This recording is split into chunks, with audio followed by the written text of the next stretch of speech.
नमस्कार। मैं हूं राजेश मेहतानी और आप देख रहे हैं शॉर्ट कैप्सूल। आज हम प्रमोटर्स या बिल्डर्स से कुछ बात करना चाहेंगे।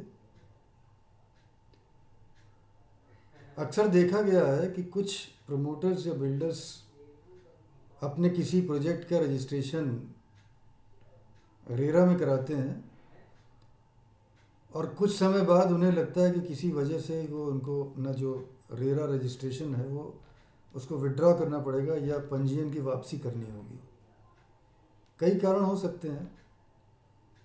हो सकता है कि उसकी डिमांड ना हो, जितनी एप्लीकेशंस की उन्होंने उम्मीद की थी उतनी एप्लीकेशंस ना आई हों, या और कोई फाइनेंशियल कंस्ट्रेंट्स हो गए हों। किसी वजह से भी अगर उन्हें लगता है कि अब रेरा से पंजीकरण का विड्रॉल या वापसी करानी है तो उसके लिए क्या करें।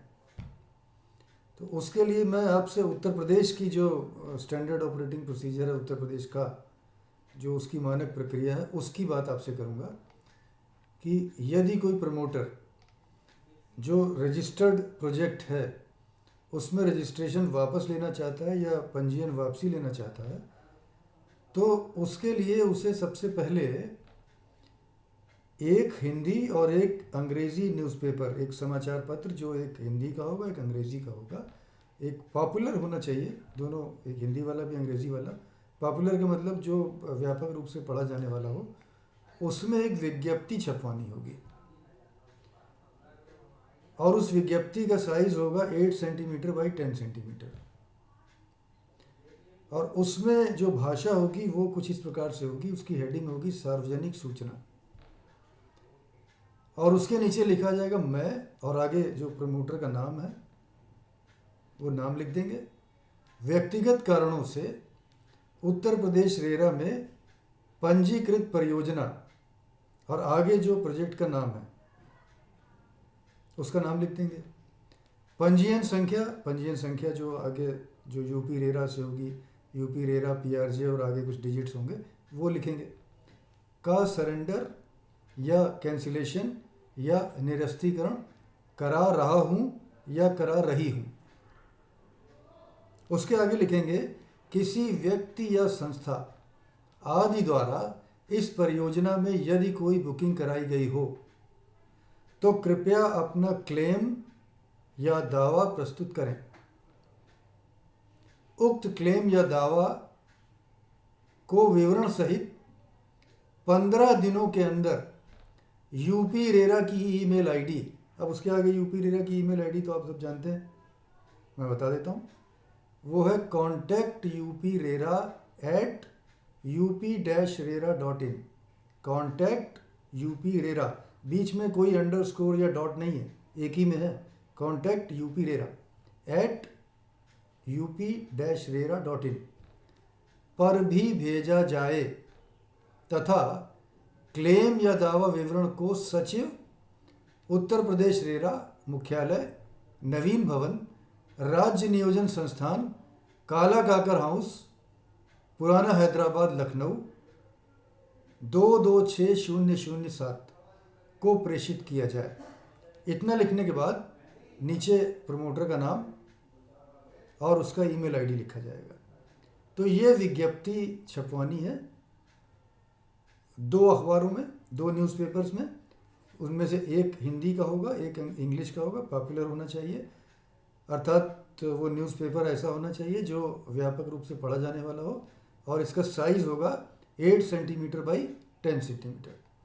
अब 15 दिन के बाद, ये जब विज्ञप्ति छप गई उसके 15 दिन के बाद एक शपथ पत्र देना होगा, और शपथ पत्र का जो प्रारूप होगा वो उसको मैं आपको बताऊंगा। बस एक बात का ध्यान रखना है कि अगर आप एक से ज़्यादा प्रोजेक्ट्स को वापस कर रहे हैं तो हर परियोजना के लिए, हर प्रोजेक्ट के लिए अलग अलग अफिडेविट या शपथ पत्र देना होगा। अगर एक से ज़्यादा हैं, 2 हैं, 3 हैं, तो 2 या 3 अफिडेविट होंगे, और ऐसे ही विज्ञप्ति भी अलग अलग होगी जो ऊपर अभी हमने बात की। तो शपथ पत्र का प्रारूप कुछ इस तरह से होगा। मैं, उसके आगे प्रमोटर या उसके डायरेक्टर या पार्टनर कोई नाम लिखेंगे, और उसके आगे लिखेंगे प्रमोटर, अगर प्रमोटर हैं तो, डायरेक्टर हैं तो लिखेंगे डायरेक्टर, पार्टनर हैं तो लिखेंगे पार्टनर। प्रमोटर का नाम, उत्तर प्रदेश रेरा में पंजीकृत परियोजना। अब यहाँ पर जो प्रोजेक्ट जिसका पंजीयन वापस लेना है उसका नाम, और आगे लिखेंगे पंजीयन संख्या यानी प्रोजेक्ट रजिस्ट्रेशन। और प्रोजेक्ट रजिस्ट्रेशन जो यूपी रेरा से स्टार्ट होता है, यूपी रेरा PRJ और आगे कुछ डिजिट्स होते हैं। के निरस्तीकरण हेतु शपथ पूर्वक यह बयान देता हूँ या देती हूँ कि, अब उसमें 4 पॉइंट्स हैं, एक एक करके मैं आपको बोलता हूँ। समाचार पत्र में प्रकाशन संबंधित निर्देश बिंदु 2.1, अभी मैंने जो ऊपर बात की थी, 2.1 के अनुसार कार्यवाही सुनिश्चित की गई है, जिसकी मूल प्रतियां संलग्न की गई हैं।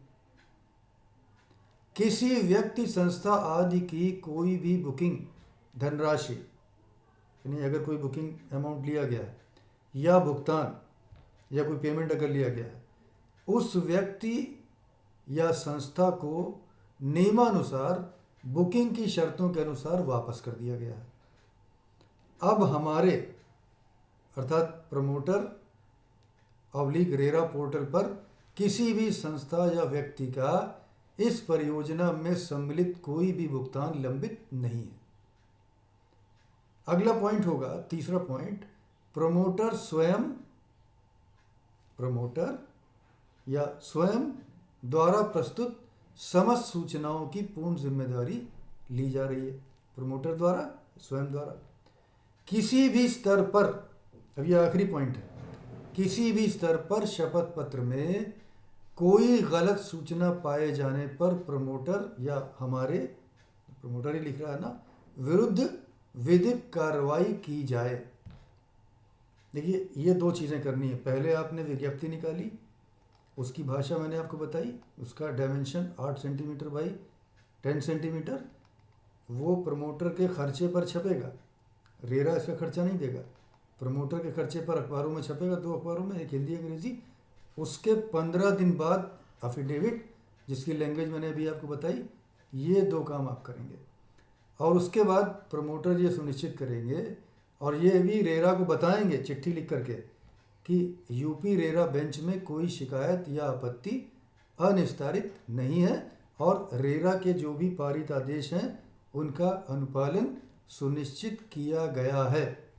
अगर कोई ऑर्डर रेरा ने किया है तो आपको उसका प्रमाण देना होगा कि जो आदेश रेरा ने दिया उसका अनुपालन आपने सुनिश्चित कर दिया। तो ये सब चीज़ों का विवरण आपको रेरा को लिख करके देना होगा, इनके साक्ष्यों का।